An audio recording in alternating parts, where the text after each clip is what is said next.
चुनाव आज चरम पर पहुंच चुका है। स्वाभाविक रूप से जो देश के दुश्मन हैं वे चुनाव के दौरान मोदी जी के पक्ष में जो माहौल है,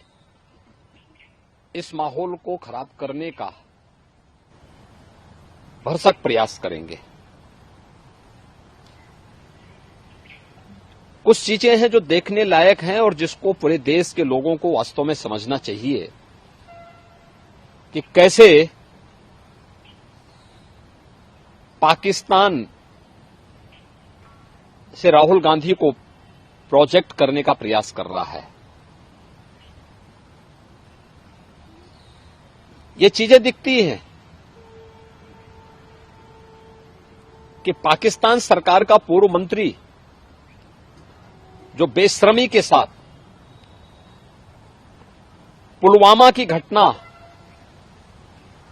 का समर्थन करता है, वह व्यक्ति राहुल गांधी को सपोर्ट कर रहा हो और राहुल गांधी को लेकर के प्रफुल्लित हो रहा हो। ये चीजें दिखाती हैं कि कांग्रेस का हाथ देश के दुश्मनों का साथ। यानी चीजें दिखती हैं कि मोदी जी जीतेंगे तो भारत में दीपावली होगी, लेकिन अगर कांग्रेस कहीं पे सफलता प्राप्त कर रही है तो पाकिस्तान उससे प्रफुल्लित हो रहा है। देश की जनता को इन बयानों से अवेयर होना चाहिए और समझना चाहिए कि इसके पीछे भारत विरोधी ताकतों की मंशाएं क्या हैं भारत के प्रति। सर, हम कह सकते हैं कि पूर्व में कांग्रेस का चूंकि बहुत अलगाववादी शक्तियों से, या हम कह सकते हैं कुछ ना कुछ समर्थन उनको कहीं ना कहीं से रहा, इसी वजह से आज पाकिस्तान से इस तरीके के बयान आए, क्योंकि पूर्व में देखिए कांग्रेस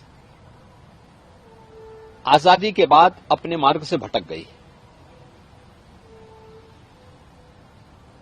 उसने अपने स्वार्थ के लिए पहले देश का विभाजन किया, फिर अपने राजनीतिक स्वार्थ के लिए वह देश के अंदर जिस प्रकार की तुष्टीकरण की नीतियों को उसने आगे बढ़ाया था, तुष्टीकरण की नीतियों का दुष्परिणाम था देश के अंदर अलगाववाद और उग्रवाद चरम पर पहुंचा। कांग्रेस सरकार की भ्रष्ट नीतियों के कारण देश के अंदर नक्सलवाद भी तेजी के साथ फैला था। वह तो मोदी जी पिछले 10 वर्ष के अंदर जो उन्होंने कार्य किए हैं, उसके कारण आतंकवाद, नक्सलवाद और उग्रवाद को नियंत्रित किया जा सका है और एक जो सकारात्मक माहौल देश के अंदर बना है, विकास का माहौल बना है, गरीब कल्याणकारी योजनाओं के बारे में बेहतर माहौल बना है और प्रत्येक अंतिम पायदान पर बैठे हुए व्यक्ति को भी शासन की योजना का लाभ मिल रहा है। स्वाभाविक रूप से आम जनमानस का रुझान इन सभी बातों को लेकर के मोदी जी के पक्ष में है, मोदी जी के समर्थन में है और हमें विश्वास है कि कांग्रेस की विभाजनकारी तुष्टीकरण की नीतियों से देश की जनता